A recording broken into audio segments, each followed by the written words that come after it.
Hello everyone, I am Darshini, Assistant Professor of Mathematics. In the previous sessions, we have learnt about limits, continuity and differentiability. We have solved some problems and we have learnt their properties as well. In this session, we are going to solve some miscellaneous problems on limits, continuity and differentiability. Let's get in. Consider the first problem. If f of a equal to 2, f dash of a equal to 1, g of a equal to minus 1 and g dash of a equal to 2, then show that limit of g of x f of a minus g of a f of x whole divided by x minus a is equal to 5 as x tends to a. First let us write down what is given in the problem. Given that f of a equal to 2 and f dash of a equal to 1. So this implies limit of f of x minus f of a whole divided by x minus a as x tends to a is equal to 1. Also given that g dash of a equal to 2, so g dash of a equal to 2 implies that limit of g of x minus g of a whole divided by x minus a as x tends to a is equal to 2. Now let us consider this limit. Consider limit of g of x f of a minus g of a f of x whole divided by x minus a as x tends to a. Now let us show that this is equal to 5. To use these two definitions here I have g of x into f of a. To get g of x minus g of a by x minus a, I am going to subtract and add g of a into f of a to the numerator. So this will be equal to limit of g of x f of a minus g of a f of a plus g of a into f of a minus g of a into f of x whole divided by x minus a as x tends to a.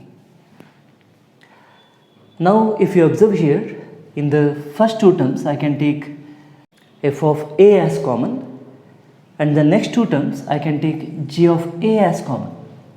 So this can be written as limit of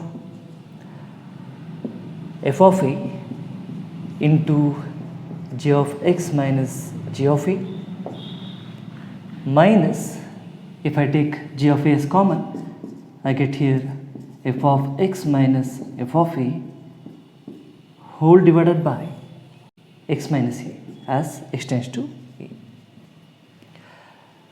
Now let us divide x minus a separately for these two terms. So this will be equal to limit of f of a into g of x minus g of a whole divided by x minus a minus g of a into f of x minus f of a whole divided by x minus a as x tends to a.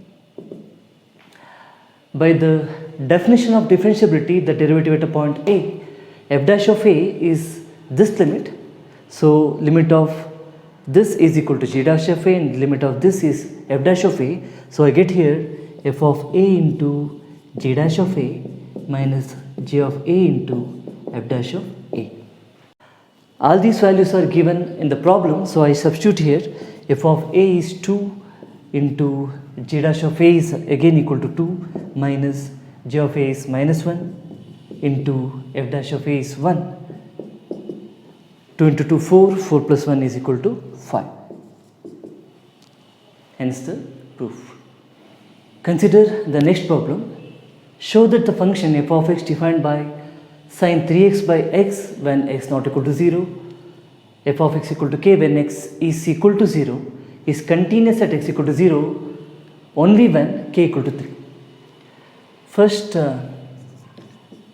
we know that f of x is continuous at x equal to 0 if limit of f of x as x tends to 0 is equal to f of 0. This is the definition of continuity at a point. This implies limit of sin 3x by x as x tends to 0 is equal to f of 0. To find out this limit, I multiply and divide by 3. So I get limit of 3 into sine 3x by 3x as x tends to 0 is equal to f of 0 by definition of f of x is equal to k. But I know that limit of sine theta by theta as theta tends to 0 is 1. We have studied in our PUC, so I am going to use this relation here. Here I have sine in place of theta, I have 3x. So as x tends to 0, 3x tends to 0. So I get here 3 into 1, which is equal to k. That is k equal to 3. So what we have shown is this function is continuous at x equal to 0 only when the value of k is 3. Now consider this problem. If g of x equal to x minus integral part of x, find limit of g of x as x tends to 1 if it exists, where this is read as integral part of x, which is the greatest integer function. This function is defined as integral part of x is equal to greatest integer less than or equal to x. This is read as integral part of x. For example, if I take 1.5, if you observe in the real line, this is 1.5. The integers less than 1.5 are 1, 0, minus 1, minus 2 and so on. The greatest among all these integers is 1, so this is equal to 1. Similarly, if I find out integral part of 0.99, it will be equal to 0. Similarly, if I find out the integral part for a negative number minus 2.35, it is not equal to minus 2. Let us check on the real line. This is 0, minus 1, minus 2, minus 2.35 will be somewhere here, minus 3, minus 4, minus 5 and so on. The greatest integer less than or equal to minus 2.35 is minus 3. Similarly, if I find out the integral part of minus 1.01, I get minus 2 and so on. Now let us find out this limit. First I consider the LHL, which is equal to limit of g of x as x tends to 1 minus. As we already know, to find out this limit, I have to substitute x equal to 1 minus h and take limit as h tends to 0. So this is equal to limit of g of 1 minus h as h tends to 0.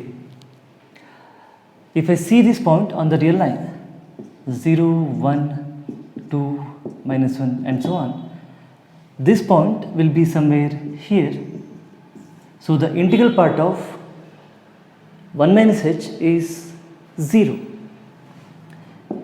If I take the definition of g of x, this will be equal to 1 minus h minus integral part of 1 minus h as h tends to 0. By the definition of greatest integer function, this is equal to 0. So I get here limit of 1 minus h minus 0 as h tends to 0, which is equal to 1. Similarly, if I find out the right hand limit, I get here limit of 1 plus h minus integral part of 1 plus h. But 1 plus h is greater than 1, so it will be somewhere between 1 and 2. So the integral part is clearly equal to 1. So this is equal to limit of 1 plus h minus 1 as h tends to 0. As h tends to 0, I get here 1 minus 1, which is equal to 0. This is equal to 0. Since LHL not equal to RHL, this limit does not exist. Since LHL not equal to RHL, limit of g of x as x tends to 1 does not x's. Okay. Now consider this interesting problem. Show that the function defined by px plus 1 when x is greater than or equal to 1, x squared plus p if x is less than 1 is continuous at x equal to 1 for all the values of p. Also find the value of p for which f dash of 1 exists. First let us show that this function is continuous at x equal to 1 for all the values of p. First find out the left hand limit, which is equal to limit of f of x as x tends to 1 minus. I am approaching through the values less than 1, so the function is defined as x squared plus p. So this is equal to limit of x squared plus p as x tends to 1. As x tends to 1, I get here 1 plus p. Similarly, if I find out the right hand limit, RHL, this is equal to limit of f of x as x tends to 1 plus. Here I am approaching 1 through the values greater than 1, so the function is defined as px plus 1. So this will be equal to limit of px plus 1 as x tends to 1. As x tends to 1, I get here p into 1 plus 1, which is equal to p plus 1. Now if I find out the value of this function at x equal to 1, f of 1 is equal to, as x equal to 1, the function is defined by px plus 1. So f of 1 is equal to p into 1 plus 1, which is p plus 1. If you observe here, left hand limit, right hand limit and f of 1 all are identical, since LHL equal to RHL equal to f of 1, f of x is continuous at x equal to 1. If you substitute any value for p, this function will be continuous at x equal to 1. Now let us check on what condition it will be differentiable at x equal to 1. First let us find out the left hand derivative at 1. Left hand derivative is defined as limit of f of x minus f of 1 divided by x minus 1 as x tends to 1 minus. This will be equal to f of 1 minus h minus p plus 1 divided by minus h as h tends to 0. For the values less than 1, the function is defined as x square plus p. So this will be equal to 1 minus h whole square plus p minus p plus 1 whole divided by minus h as h tends to 0. If I expand this, I get here 1 plus h square minus 2h plus p minus 1 whole divided by minus h as h tends to 0. Here p gets cancelled, 1 and 1 gets cancelled. If I take h as common, h gets cancelled, so I get as h tends to 0 minus 2 by minus 1, which is equal to 2. So the left hand derivative at 1 is equal to 2. Similarly, if I find out the right hand derivative at 1, it is equal to limit of f of x minus f of 1 divided by x minus 1 as x tends to 1 plus. Substitute x equal to 1 plus h, so I get here f of 1 plus h minus p plus 1 divided by h as limit as h tends to 0. For the values greater than 1, the function is defined as px plus 1, so I get here p into 1 plus h plus 1 minus p plus 1 divided by h. If I multiply this, I get p plus ph plus 1 minus p minus 1 whole divided by h as limit as h tends to 0. Here p gets cancelled, 1 gets cancelled. Here h gets cancelled. Finally, I remain with limit of p as h tends to 0, which is equal to p. I know that f dash of 1 exists only when f dash of 1 exists only when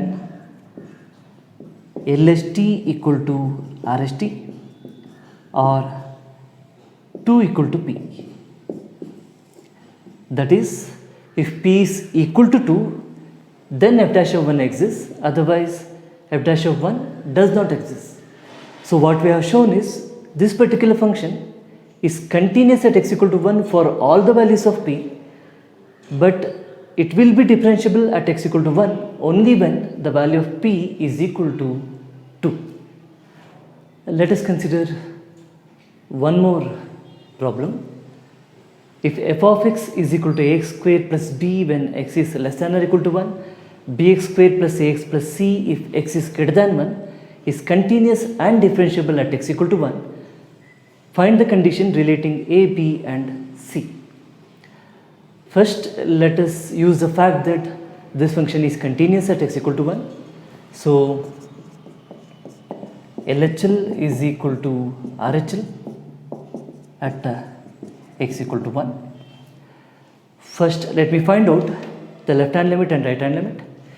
When I find out the left hand limit, I get here limit of a into 1 minus h whole square plus b as h tends to 0. Since this is a polynomial, limit exists, so without expanding this polynomial, I can take limit as h tends to 0. I get here a plus b. Similarly, if I find out the right hand limit without expanding all these polynomials, I directly get b plus a plus c as the right hand limit.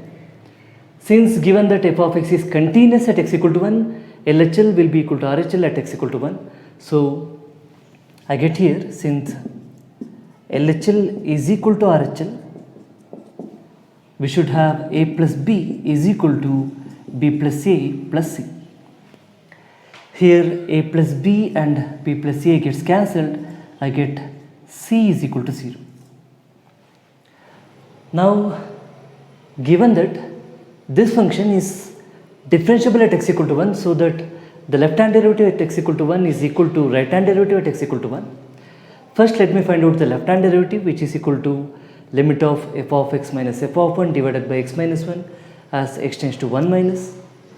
Since I am approaching 1 through the values less than 1, the function is defined as ax square plus b, so this f of x will be equal to ax square plus b minus the value of this function at x equal to 1 is a plus b divided by x minus 1.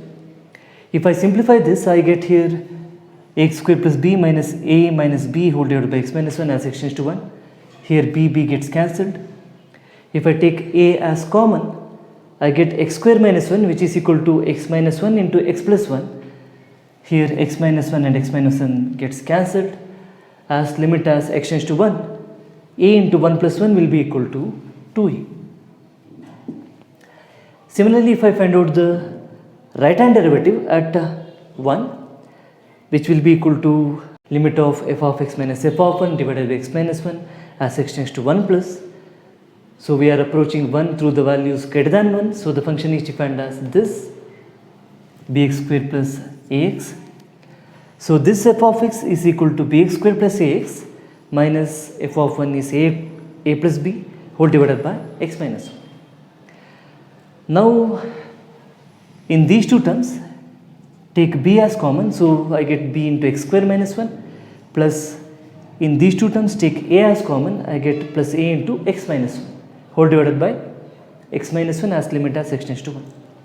If I divide the numerator separately by x minus 1, I get here b into x minus 1 into x plus 1 whole divided by x minus 1 plus a into x minus 1 by x minus 1.